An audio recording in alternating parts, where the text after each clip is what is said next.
Developing countries in Southeast Asia are facing a difficult dilemma. How can we pursue economic growth without sacrificing the environment? Hello everyone, my name is Muhammad Syarifuddin Ramadhani and I'm currently pursuing my studies in urban and regional planning at Sultan Agung Islamic University in Semarang. Through my studies, I've learned the climate change is not only an environmental issue, but also a challenge that affects cities, communities, and our future development. Therefore, this topic is very interesting and important to me because climate action is not only about protecting nature, but also about creating a better and more sustainable future for our society. As a student of urban and regional planning, I believe that development and environmental sustainability should go hand in hand.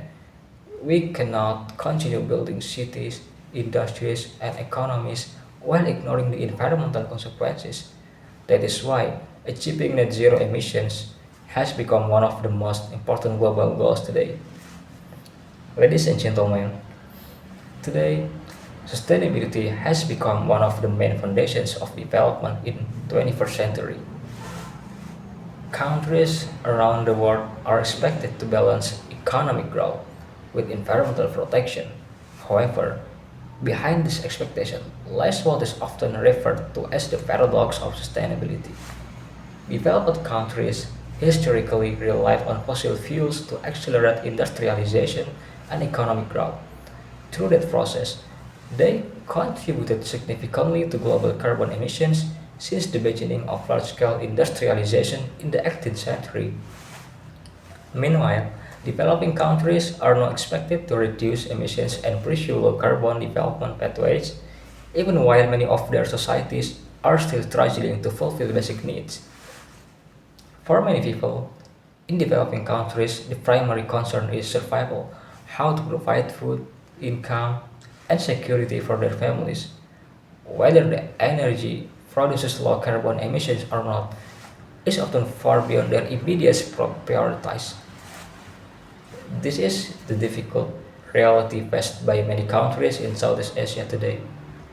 On one side, economic growth remains essential to reduce poverty, improve infrastructure, and create better opportunities for society. But on the other side, environmental degradation and climate change continue to threaten the future of humanity itself. Therefore, climate action should not merely be understood as an environmental agenda, it should also be understood as a challenge of justice, responsibility, and sustainable development. In this context, achieving net zero emissions becomes increasingly important. The perspective regarding this paradox of sustainability is also explained by Gita Wirjawan in his book What It Takes Southeast Asia.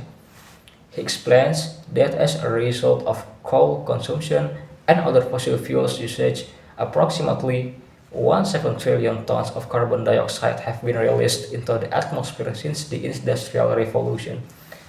The concentration of carbon dioxide, which was around 275 parts per million in 1750, increased to more than 415 parts per million in 2021.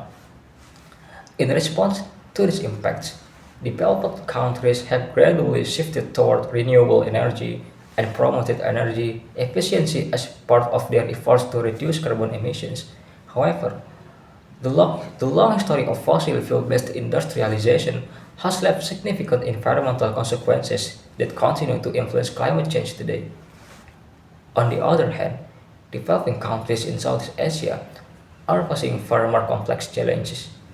With rapid population growth and increasing energy demand, they are expected to provide reliable and affordable electricity for their societies while simultaneously reducing carbon emissions. This is paradox of sustainability faced by developing countries today. They must find a balance between economic growth and environmental protection, even though their economic capacity, technological resources, and financial capabilities remain far more limited compared to developed countries. Even while Southeast Asian countries are still striving to catch up with developed nations, they continue to face strict demands for emission reduction. Meanwhile, for many developing countries, coal remains one of the cheapest and most accessible source of energy. Therefore, the transition toward net zero emission should not merely be understood as an environmental issue. It's also closely related to development justice, energy access, and shared global responsibility. Nevertheless, these conditions do not mean that developing countries should ignore environmental sustainability. Instead, they demonstrate that the transition toward net zero emissions require a more just realistic and inclusive approach.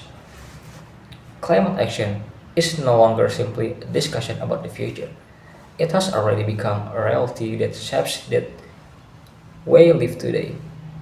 The paradox of sustainability reminds us that the transition toward net zero emissions is not a simple challenge, especially for developing countries that are still striving to achieve economic growth and social welfare. However, despite this complexity, sustainability can no longer be treated as an option.